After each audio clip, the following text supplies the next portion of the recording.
Good evening, everyone, and thank you for joining us today. My name is Carmen, and I work with Taawon as a resource development and partnership lead for ISNAD initiative. Today, we mark International Women's Day. The world celebrated this day on March 8th. They gathered to celebrate the achievements of women all over the world. However, in Palestine, this day carries a deeper meaning. It is not only a moment to recognize women's accomplishments, but also to acknowledge the realities that they face and the extraordinary strength with which they continue to lead, to care for their communities, and to shape the future despite profound challenges. Today, this resilience is especially visible in Gaza. Women, students, and academics continue to pursue and protect education despite the devastating circumstances that would normally bring learning to halt. But women still make up around 60% of university students in Gaza and are strongly represented across critical fields like education, healthcare, engineering, and the sciences. These are all disciplines that are essential for the recovery and rebuilding the Palestinian society, especially in Gaza.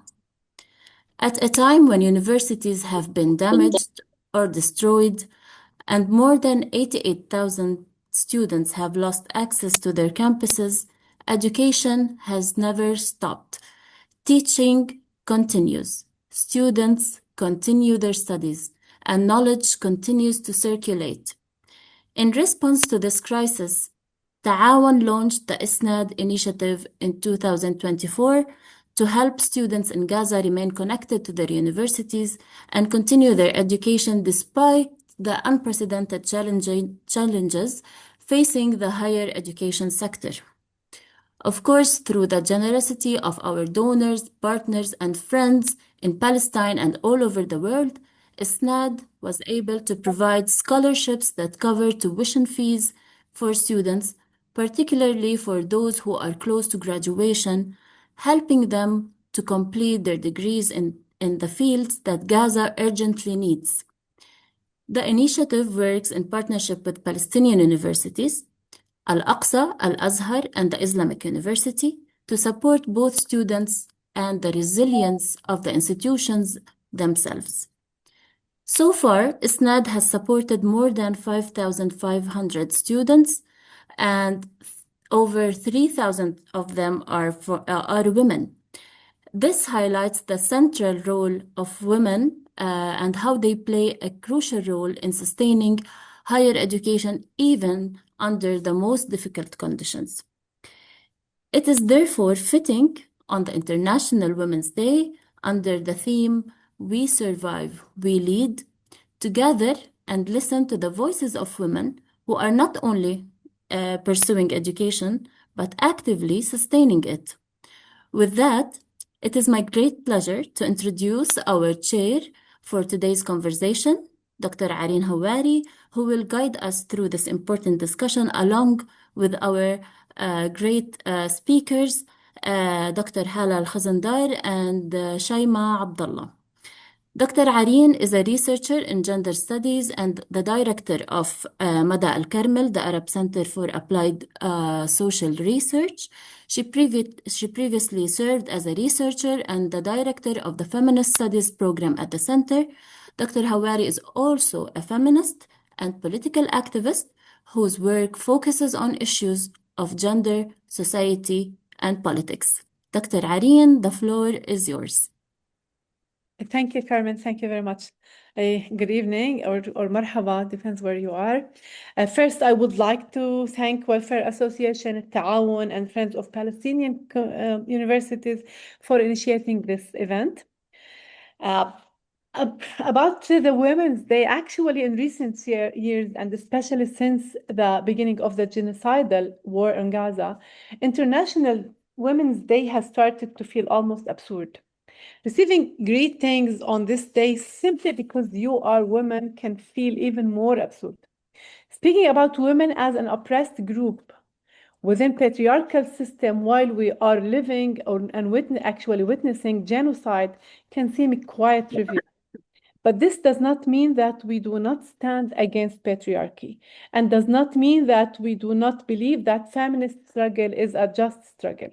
Rather, the last 2 years have shown very clearly what we have always said about the intersection of systems of oppression. It has appeared with its full force in this war. The Palestinian feminist voices has once again placed the Palestine as a feminist issue. This carries many meanings. First, feminism is a call for justice, and the Palestinian cause is a cause of justice. Second, justice we seek is for women and men as well. The patriarchal system targets both women and men, the colonial system targets women and men. And the genocidal system in Palestine has targeted both women and men, in addition to targeting land, environment, agriculture, infrastructure, institutions, urban life, heritage, history, and holy sites.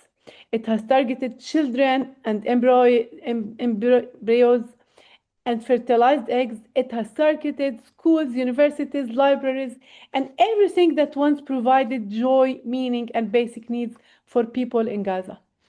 On International Women's Day, we reaffirm our conviction that feminism is a project of justice, but we also emphasize that colonial project is a gendered one. The genocide is gendered as well. This means men may be targeted in a way that differs from the way it targets women. Gender roles sometimes require women to take family, social, humanitarian, professional, and biological responsibilities that may differ from men and sometimes exceeds those of men. At the same time, gender expectations may push men into roles that expose them to greater risks.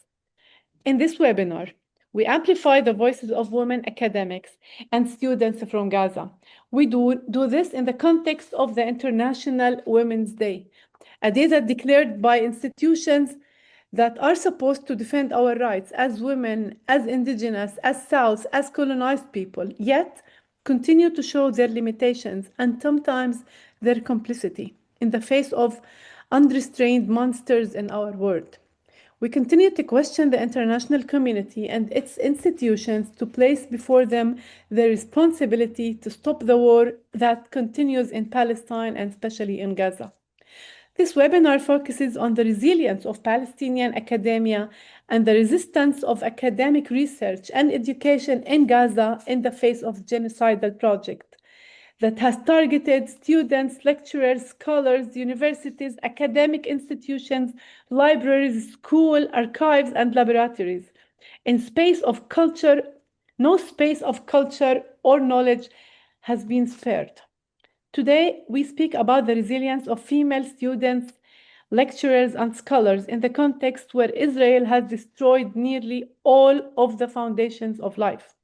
Palestinian women make up around 60% of the university students and are strongly represented across fields such as healthcare, education, engineering, and so on. More than 88,000 Palestinian students have been affected and over 20 universities have been damaged or destroyed. Yet women continue to teach, to research, and to complete their degrees. Amid this devastation, some hope has emerged as students and staff have returned in part to shared academic spaces in the first time since October 2023. University faculty and staff in Gaza are working tirelessly to restore elements of their educational infrastructure after nearly 2 years of online learning under extraordinarily limited conditions. For the first time in 2 years, university admissions in Gaza has reopened. 56,000 young people are now eligible to enroll, keeping temporary admissions desks across Gaza crowded with students who overcame the most extreme conditions simply to stay and sit in their exams. Yes, we emphasize the resilience and we honor the extraordinary role that women in Gaza are playing to protect academic education despite the immense destruction. But emphasizing resilience does not mean that we remain silent about injustice, about oppression, about killing, and about suffering. It does not mean that we will not question the academic, cultural, and political spaces, Arabs, international, and Palestinian, and hold them responsible for supporting Gaza in continuing its scientific and academic path. Today, our guests will be two outstanding women, Professor Hala El-Khozondar from the Islamic University of Gaza and Shaimaa Abughadyeen, a graduate from Al-Aqsa University in Gaza. They will speak about the determination of education in Palestine to continue despite and under the conditions of genocide. They will also reflect on Palestinian women's agency and will share their experiences and insights as well. It is my pleasure to introduce Professor Hala El-Khozondar, a distinguished professor at the Islamic University of Gaza and currently a visiting professor at Imperial College in London. She holds PhD in physics from New Mexico State University and researches solar energy, optical fibers, and optical sensors. She has published widely in national and international academic journals, actually 100 papers in academic journals, and she's a recipient of several international awards. أهلا وسهلا فيك دكتور. أهلا فيك الله يسعدك. Our second speaker is Shaimaa Abughadyeen, an English language and literature graduate from Al-Aqsa University in Gaza. She is currently pursuing her diploma in educational qualification and works as an English teacher in displacement areas in Gaza, supporting children's access to learning through reading and conversation-based activities. Shaimaa is also a writer with We Are Not Members, a program that mentors the emerging writers from Palestine to tell their stories and advocate for their human rights. أهلا وسهلا فيكي شيماء. شرفنا. I will start this discussion with Dr. Hala. My first question was Dr. Hala. Dr. Hala, what does Gazan academic say to on International Women's Day, to the world in general and to the women in particular, about Gaza and about their responsibility toward it? 3 minutes. Okay, first, I would like to thank you for your introduction, and also I would like to thank ISNAD, Taawon, and Friends of Palestinian Universities for initiating this webinar. In the International Women's Day, my message to the world, and especially to the women, is a call for ethical solidarity and shared responsibility. Women in Gaza are not only victims of war, they are educators, scientists, doctors, mothers, and community leaders who continue to sustain life, knowledge, and hope under unimaginable conditions. Even in the midst of destruction, women are teaching classes, caring for families, supporting communities, and preserving cultural memories. Women across the world, I would say solidarity must move beyond sympathy. It must become active advocacy for justice, education, and the protection of civilian life. Feminist solidarity means recognizing that the dignity and rights of women are universal and indivisible. When women anywhere are denied safety, education, or the ability to participate fully in society, the global feminist project remains incomplete. Our message from Gaza and academics from Gaza is therefore very simple. Stand with women who defend for life, knowledge, and humanity under the hardest or harshest conditions. So that's my message. We need their day to move from solidarity or sympathy to action, to support, to find the best way to support women who are actually fighting in such harsh conditions to sustain their lives, to sustain their message. So what I want from the feminists, especially in the world and the whole world, is to stand near these women who are struggling in a very harsh conditions to continue their messages. Thank you very much, Dr. Hala. Thank you. Shaimaa, would you like to answer the same question? Unmute, Shaimaa, yeah. Thank you so much for having me today. It's my honor to be with you all. To the word I say, do not look away. Gaza is not a headline. It is not a breaking news alert that disappears into the scroll. Gaza is a place where women have been given birth under bombs, where mothers have buried their children and then returned to tents to feed the ones who remain, where students like me have studied by candlelight because we refuse to let our mind be destroyed along with our homes. What is happening in Gaza is not merely a war, it is a systematic assault on life itself, on a childhood, on education, on the very possibility of a future. Universities have been bombed, professors and students have been killed, and children who should be carrying school bags now carry water containers instead.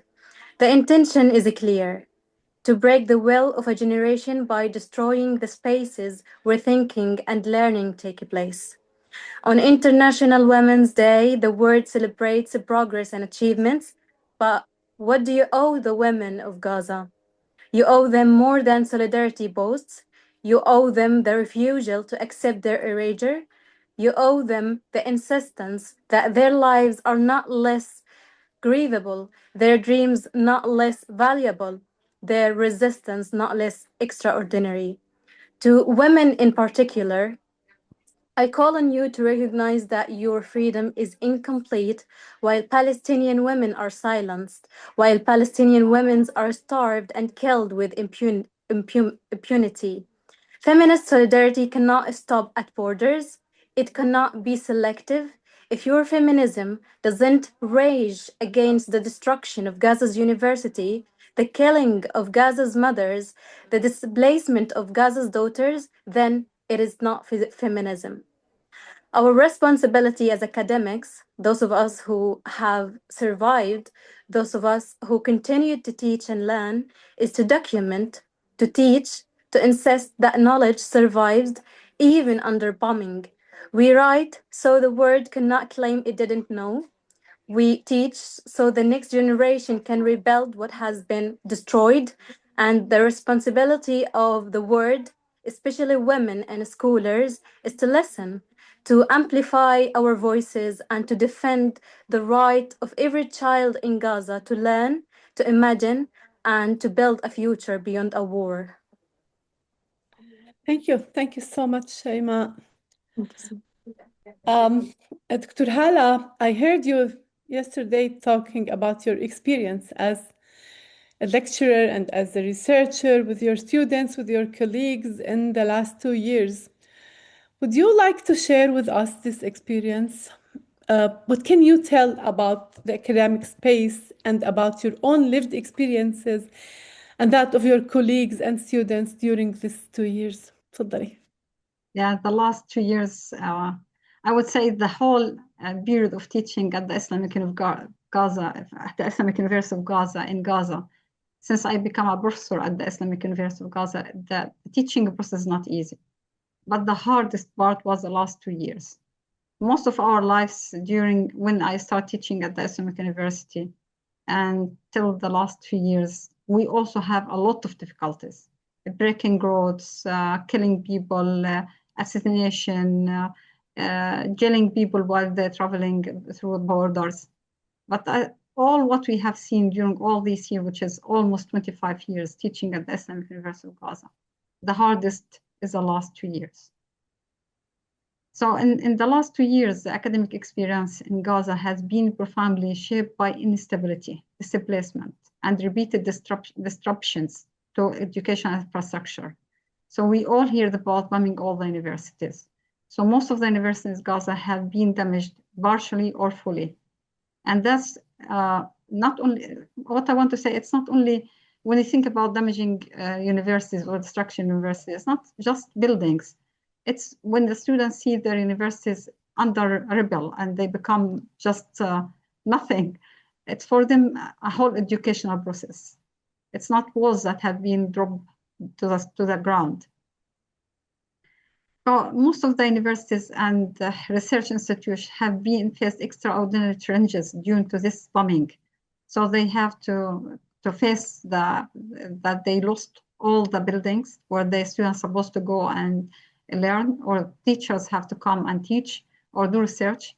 So they have a lot of these extraordinary challenges, including losing of the building, interruption of electricity, and internet access, and the displacement of staff and students. So students are scattered everywhere. So they same people in the same family, they are not anymore together. Everybody is somewhere. Students, some of them you will find in the same family, some in UK, some in Gaza, some in Emirat.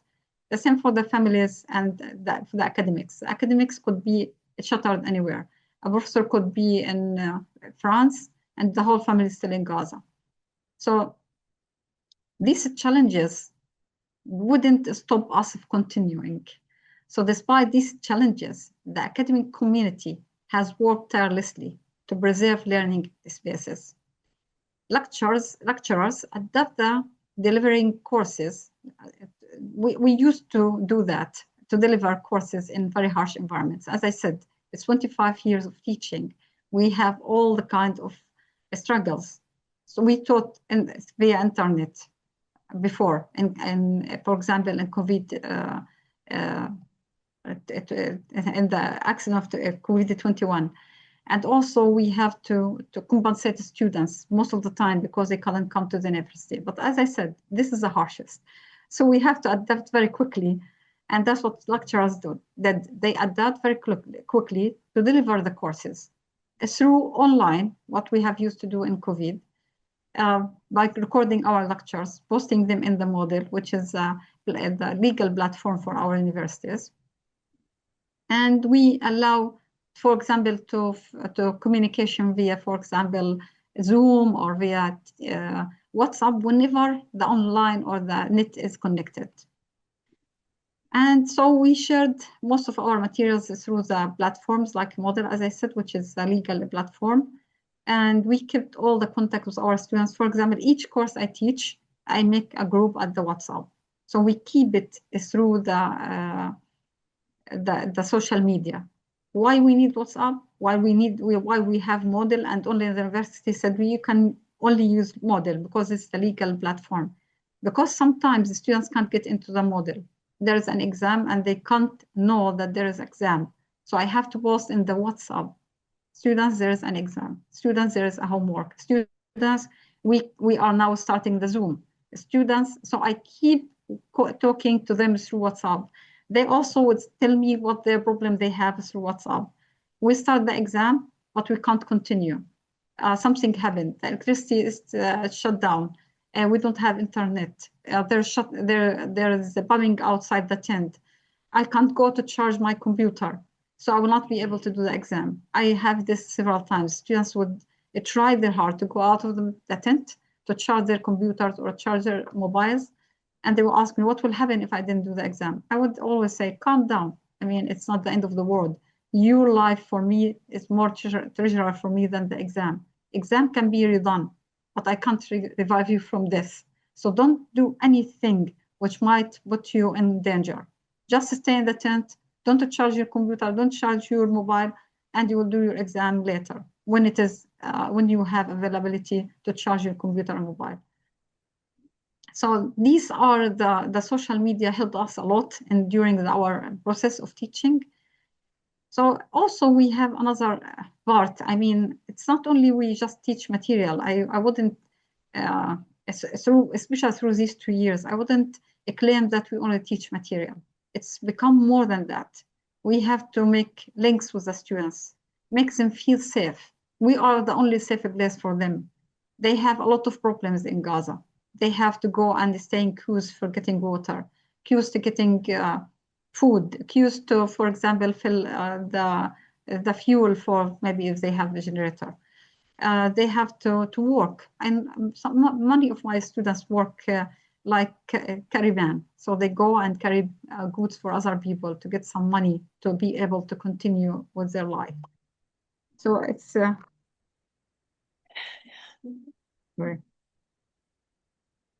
Thank you, Hala. Thank you. I didn't finish it, just I got that telephone number, so I Please, stopped it. please, and please let us how you fight frustration, if you can say something about this. Please continue.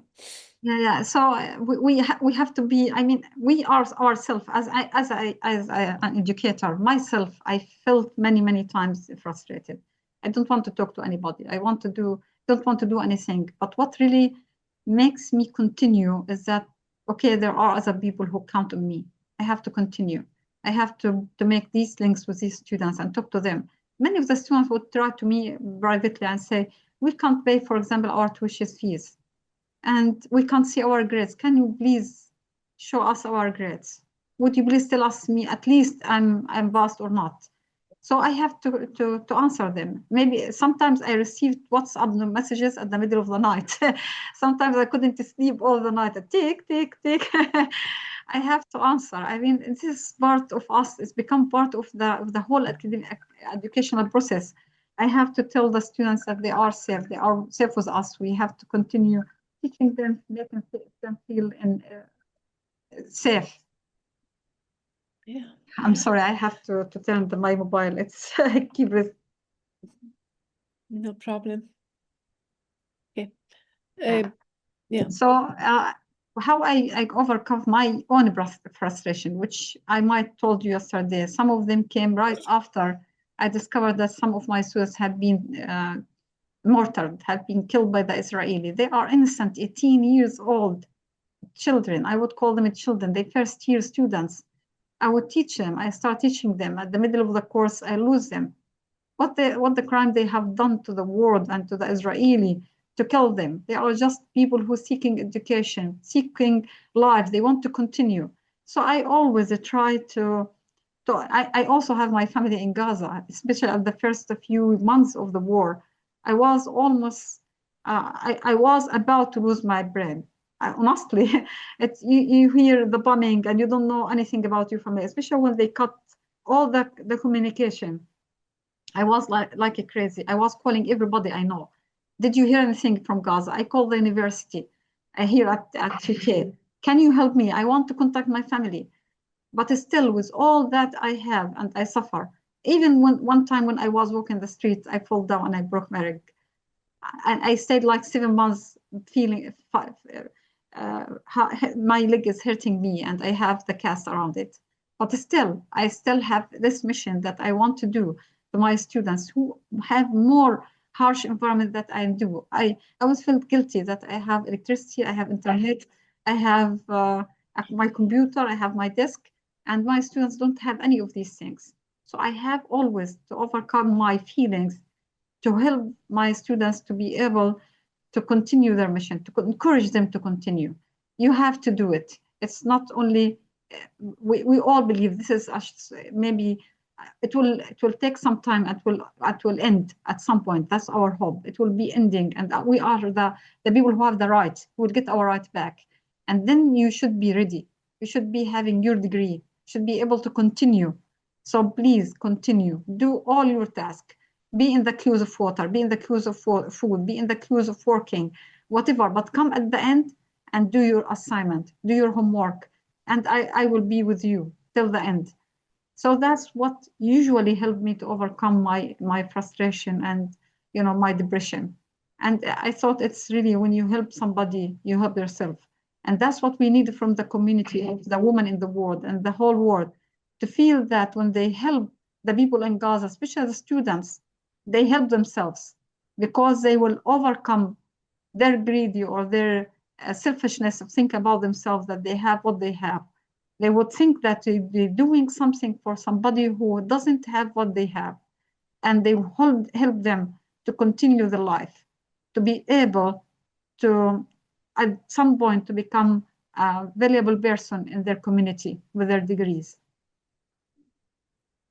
Thank you, Dr. Hala. Hearing this, it helps us also to fight our own helplessness. Thank you very much, Shaimaa. I'm sure you know this story, but from the other side, like she's talking about her students, and you are one of them, and you can also talk about your professors. Can you please answer the question from your side? Actually, Dr. Hala said it all. When universities announced the return to online learning during the war, I felt a strange mix of joy and fear. Joy because finally I could return to my studies, something that could fill my time instead of that constant anxiety of not knowing what tomorrow would bring. But I was also afraid. Electricity was mostly cut off, internet access was very weak. Still, I decided to continue with whatever I had. At that time, I was living in a displacement camp in Deir el-Balah. Life in a tent is very difficult.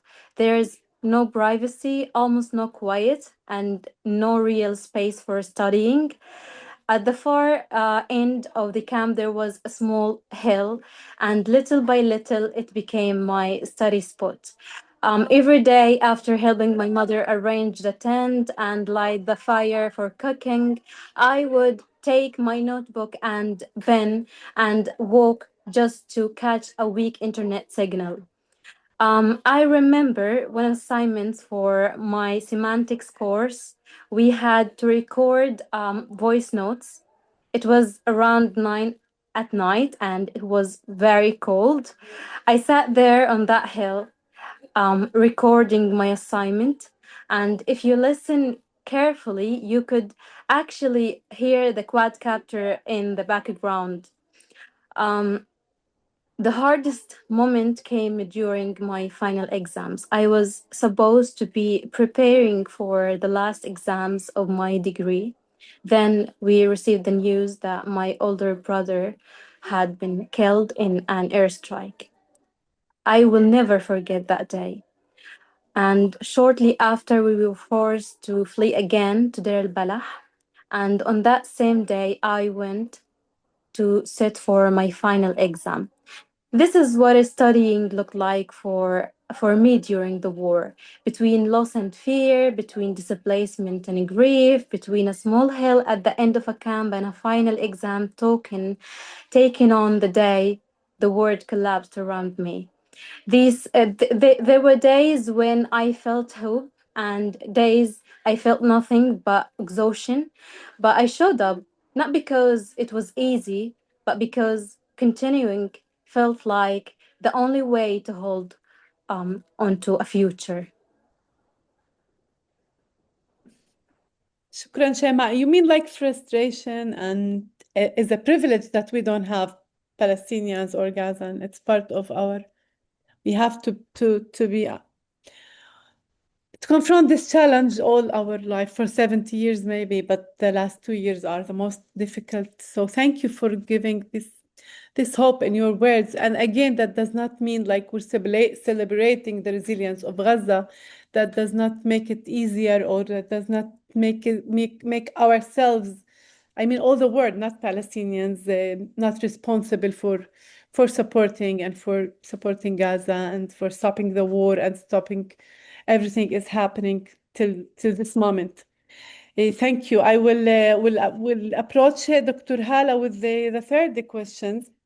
Again, I just said we are proud of Gaza's resilience in the face of genocide, but the price of resilience has been continuous suffering all the time. From your perspective as an academic, how do you build an educational space under genocide? You just talked about this, but how it felt on daily base? How did you do it?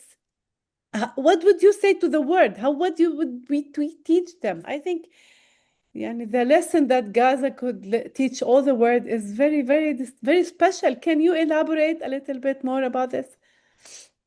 Yeah, you said, I talked a little bit about education, teaching under resilience and under genocide, which is, I would say, extreme violence or extreme conditions.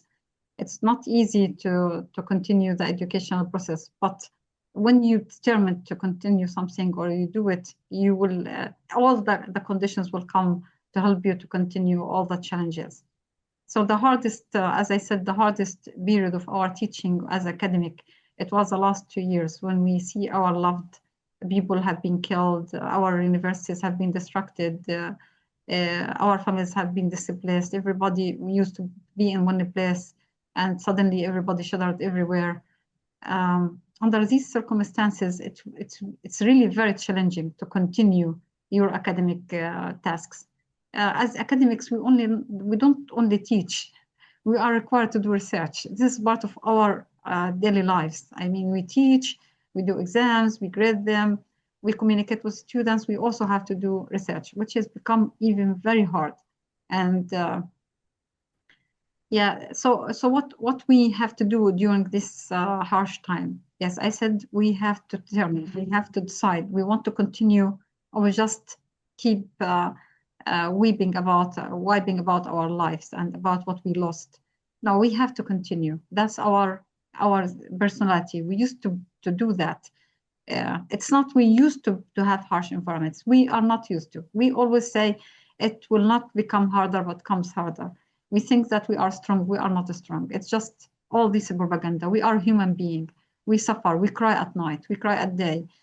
We try to do our tasks in the harsh days and harsh environments and harsh and very, very bad times. And yeah, with all what we have inside ourselves, we have to continue our tasks.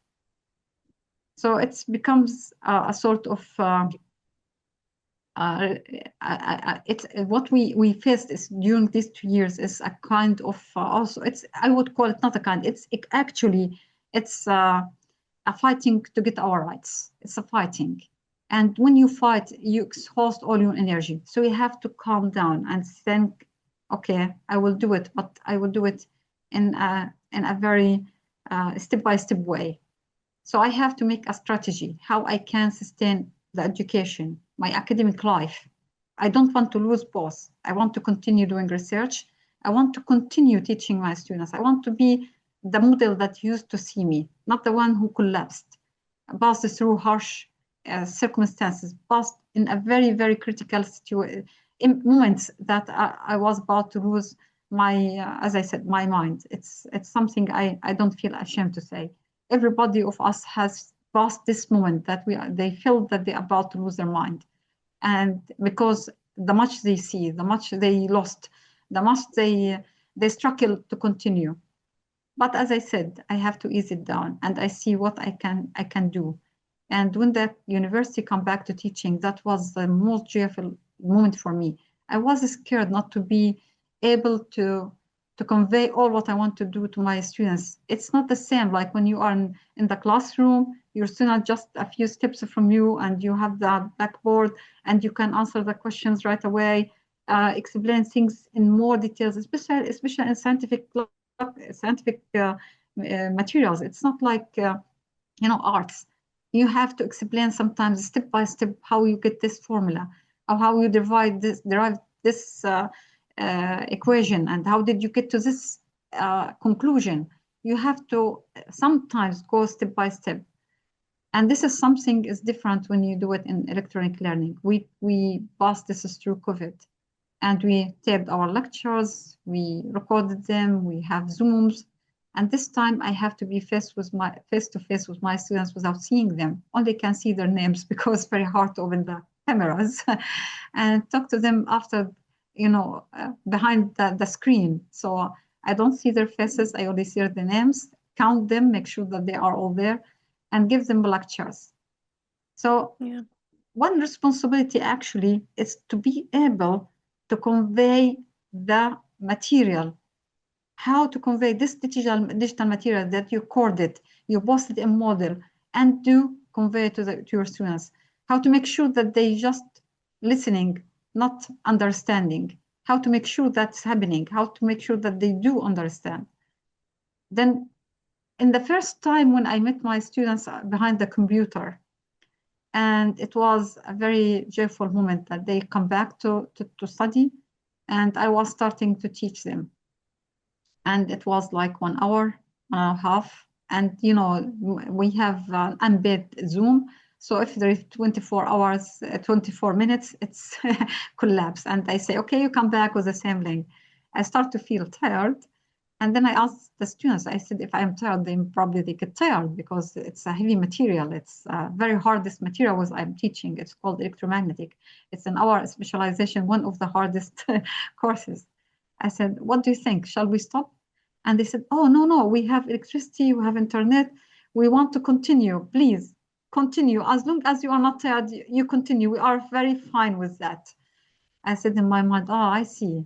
These students really felt some comfort away from being the accused of water, accused of fuel, accused of food. They want to feel that they are really in the university. They are really taking courses. They are really studying. So they want this to continue forever. They don't want to lose this joy for this moment that they come back to study. And very impressive. Actually, I wanted you to talk. I wanted to hear a little bit from Shaimaa about also this experience and what would she say. But I would like to hear again after that from you about what you expect the support, financial scholarships for the students in Gaza, because I know ISNAD is supporting and they are doing a very big role in supporting and in resisting the collapse of the academic life in Gaza. And maybe Carmen will talk about it at the end of the meeting. But you expected something yesterday because, for example, ISNAD is supporting the first degree of the students, the bachelor students, and you talked about graduate students and their the role that what they should have. I will give you the floor for another 3-4 minutes. I'm sorry, Shaimaa, but because Dr. Hala is fasting and in London, the iftar should be in 5 minutes, 10 minutes. So I wanted to go to that. Yeah, I wanted to go to that. So I said that we have to make this joy sustainable for students. We want to make them that they are a human being and they are learners who have to take their courses. We have to support them emotionally, and that I talked already about this. And this part would come to what you are asking me. When I support them emotionally, I ask them to tell me what they feel, and they write in WhatsApp to me. They always, I teach both undergraduate and graduate, especially graduate students. They always have problems when they come to the thesis. The thesis is very expensive. It's a lot of money. It's like, I think, 2,000 GD. And they say, we can't start our thesis because we can't pay this money. How can we do it? For undergraduate, usually the question is that we can't get our grades. How can we do it? I mean, we just tell us our grade, and then when we have money, maybe we can pay and see our grades. So I was asking ISNAD yesterday if there is, I know that the mission, the main mission is to help undergraduate students to get their grades and become useful and become they become able to work via internet. There is a lot of work they can do over the internet or locally in Gaza. But also I think about my students who are in the master degree. As I said, they want to raise their education. They want to be feeling better about themselves. It's not the end of the world, the bachelor degree, also the master and PhD. But we will not talk about PhD. Let us talk about masters. It's 2 years. And the students want to continue what they or to pursue this degree, which is give them a chance to deepen their thinking, to understand more about something, more about a certain topic. So they want to be specialized in something that they will be able to do it much better as an educator or as a worker in a certain environment. Like I have a lot of my master students working, for example, with the electricity company, and some of them working with some civilities. So they have certain topics that they actually facing even through genocide, and they want to overcome. I have to say that I would also admire my undergraduate. I just remember something. My undergraduate student, I have senior project with them, and they choose topics actually comes from the genocide, from the circumstances they have. They come with ideas. I wouldn't think about it. They say, can we do that? Yes, we can do that. I published 4 papers for my students from Gaza, undergraduate. They do something amazing. I told them, if you do that, I and you will do something. I will not keep it like a piece of paper on a shelf. I will publish it so people can see what students from Gaza can do under genocide. And for my master students, they come with very, very fine ideas in there, which is they sense it from where they are, from, as I said, from the electricity company or from the municipality or other civil societies. And they want to do it, but they have a lot of problems. They have to seek food, which is very expensive. They have to seek water, which is rare. They have to seek fuel, which is also rare. They have to work, all these together, and they have to pay for their education. So I was thinking, yeah, SNAD is having a mission to help undergraduate to get their degree. But when I listen to the feminist students who I teach in masters, I also think they have also the right for the people to think about them. They are part of the educational community. They have to start thinking about the master students, give them a chance. We don't want only to give them a chance to come to UK, to France, to Italy, because that's what's happening now. These countries, they want to help the students, they give them scholarships and take them out from Gaza to UK, to France, to Italy, to Sweden, to whatever. I want also the people who can't go out to be able to pursue their masters. And this is also another message for ISNAD and for the people who are listening to us. If they can, you know, have this responsibility that I feel they should have toward the students in Gaza and help them to pursue their master degree with dignity. They don't have to beg people to give them money or to go with GoFundMe. No, we want to feel them that they still have their dignity, and we feel them, and we know that they want this money, but they are not beggars. We know that we have a responsibility toward them because they are in a very harsh environment. So we have to give them a hand and help them to continue and pursue their education. Thank you for giving me the chance to continue. Thank you, Hala. Thank you, Hala. It's very interesting and impressive to see a professor of physics talking as a psychologist and social worker and teacher and colleague and sister and mother and everything together. Thank you very much. I just wanted to read what people wrote. Just sorry, Nihal Mukbil said, God bless you. Isabel Ramadan said, it's hard to listen to you without getting emotional and expressing a lot of admiration. I wonder how, with all the destruction and death around you, you managed to balance what was important and what was urgent and what gave you the strength to continue. Munas Ruji said, respect of you, brave Palestinian women, value of education have always been an issue of the Palestinian people. Thank you for your comments, and I will go to Shaimaa. And when you feel you need to leave to iftar, just let me know. So I thank you, and we can continue 10 13 minutes. minutes. Okay, perfect. 13 minutes left. Perfect. Okay, Shaimaa, would you like to go to continue with this question? What would you tell the world? What can we teach them? How can we, Dr. Hala talked about many issues and details that I'm very sure that you lived through. So can you elaborate or talk more from your point of view? Yes. How do you build an education in a space under genocide? You build it with whatever remains. You build it by recognizing that education is not a luxury. It is a form of survival, a form of resistance, and insistence on life and dignity and the future despite loss. You build it by turning a tent into a classroom, by holding a book in one hand, while holding grief in another, by showing up mentally and academically when giving up would be easier. When I was displaced, forced to flee south, I found myself in a camp, and what I saw broke me, but also remade me. I saw our children, the same children who once dreamed of becoming doctors, becoming engineers, writers, now spending their days searching for water, collecting firewood, standing in long lines for pieces of bread. So I started my small school there, not a building.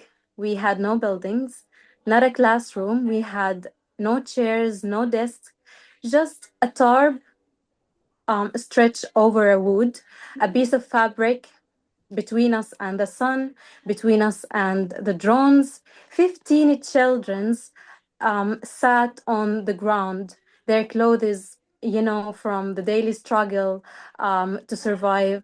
I had no whiteboard, no electricity, but I had my voice, I had my language, I had my determination. What can the academic world learn from this? Resilience is not a choice we made. Do not romanticize our suffering. Do not celebrate our strength while remaining silent about the conditions that demand it. Instead, act, defend the right of every child in Gaza to learn in safety, rebuild what has been destroyed, so our children can learn in safety. Thank you, Shaimaa. شكرا كتير. I wanted also to talk about, since we're talking about Women's Day, Women's International Day, a little bit more about solidarity, about Palestinian, international actually, solidarity with the Palestinian women. But maybe one of the colleagues would participant would have any question. If you have any question, please send it or write it on chat so we can raise it. And I wanted to give Carmen like 2 minutes to talk a little bit about the very important initiative of ISNAD that supported thousands of bachelor students in Gaza. Okay, would you like to talk 2 minutes, Carmen? And then if we have any question, please write it on chat. Other, we can talk a little bit more on feminist solidarity. And please, Carmen. Thank you, Dr. Areen, and thank you, Dr. Hala and Shaimaa. This session is very emotional, actually, because it gives us real testimonies, and also it gives us power and motivation to stay strong and continue fighting until this occupation ends. But I want to comment on Dr. Hala's point on master degrees. Supporting master degree students with their. We know how expensive it is for students to have their higher education, and I totally agree. Education for Palestinians and for all people in the world should not be a privilege, whether it's a BA or master's or even PhD. It's a basic right that is secured by all international laws and norms, the right to education without any discrimination to all people. And as Palestinians, we are all here Palestinians. All of us know what education means for Palestine and for Palestinians and for Palestinian women historically. It is the most important tool for us to maintain our dignity, to fight the systematic targeting of the Israeli occupation and its different colonial shapes. And as you mentioned, ISNAD does not now target master university students, but it's not a rigid program. It continuously evolves. And again, I reaffirm the fact that education is not a privilege, but sometimes in such difficult and hard circumstances, we need to give priority to students, to different students. We are not happy about that, but there's more than 88,000 students, bachelor degree students, who are deprived of their right to learn due to not being able to pay their tuition fees, and this is caused by the latest aggression by the occupation. But that's why we continue to advocate. We continue to speak about the systematic targeting of higher education and scholasticide, because we want to turn solidarity from words to action. Without the help of our partners, our friends, and all over the world, we will not be able to continue our mission in supporting students through covering their tuition fees or through releasing their certificates after they graduate. So as with growing support, we will be able to expand our work more. We will be able to help students more and support their resilience and their fight for their education. For now, ISNAD, the purpose of the ISNAD initiative to help prevent the collapse of higher education completely in Gaza and support the national recovery. We seek to empower students with the skills needed for the future. That's why we give priority to students who are majoring in essential fields for the recovery of Gaza. In the post-genocide phase, such as the health sciences, such as in education, such as in engineering, which are all skills that needed for the labor market and for the future of Gaza. And through the initiative, we support students by covering their tuition fees, as I mentioned, and releasing their certificates and enabling them to continue their studies and receive their certificate. So, and at the same time, this support helps universities in Gaza because we support students who we are partners with nonprofit universities that rely mostly on tuition fees to continue operating. And I would like to share the link on the chat box for ISNAD if you want to know more about the program, and happy to answer anything about it. But we will continue to evolve because we know that all Palestinians are one, and we know that we have many supporters all over the world, and that they would like to help and support Palestinians and Palestinian youth, especially in Gaza. May I, شكرا. Thank you. may I Thank you, add? Karen. I Yeah. really, I forgot in my answering the questions to point that ISNAD really helped a lot in helping to the return to the educational process. They do help a lot in helping the administration of the university to reconstruct again and help educators to continue their education, students to go back to e-learning. They do have a very good impact in helping to return to the education. I really appreciate what ISNAD do to the universities in Gaza. And I hope as Carmen said, continue and evolve to help more and more and keep education to be not a privilege, to be a right that everybody has to have. Thank you very much, ISNAD. Thank you, Dr. Hala. Thank you. Just before you leave, I just want to say that I feel very honored to moderate this event and this meeting. Thank you very much for everything you said, and please go to your إفطارا صياما مقبولا وإفطارا هنيئا إن شاء الله. يعطيك ألف عافية. أنا حاكل وحسكر الموبايل. تمام. صحة وهنا. أنا تحتشنا سمعك وسلام. تسلمي. Okay. هلا فيكي. صحة وهنا. I think we lost Shaimaa, since it's a little bit easier to stay with London than with Ghazi. So I think for our sorrow, we lost Shaimaa. I just wanted to make final remarks and say thank you to all, and it was very, very impressive what Shaimaa said and what Dr. Hala said. We continue to learn from Ghazi. Ghazi is giving us, hospitals in Gaza, staff of hospitals in Gaza, people who work in ambulances, everyone in Gaza taught us a lot in these 2 years. And now we just had 2 lectures, 2 lessons from professor and student in Gaza, and especially in the context of International Women's Day, we can teach the women in the world what resilience means, what feminist justice means, and what solidarity means. So again, thank you, Dr. Hala, and thank you, Shaimaa, and thank you, Carmen and Hiba, for inviting me, and shukran for all the participants. أهلا وسهلا ويعطيكم العافية. Thank you.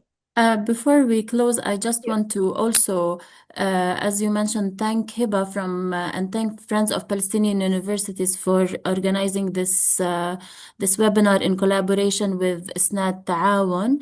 They are long-standing partners for Taawon and ISNAD especially, and they strong advocates for the right to education for Palestinian universities for a long time.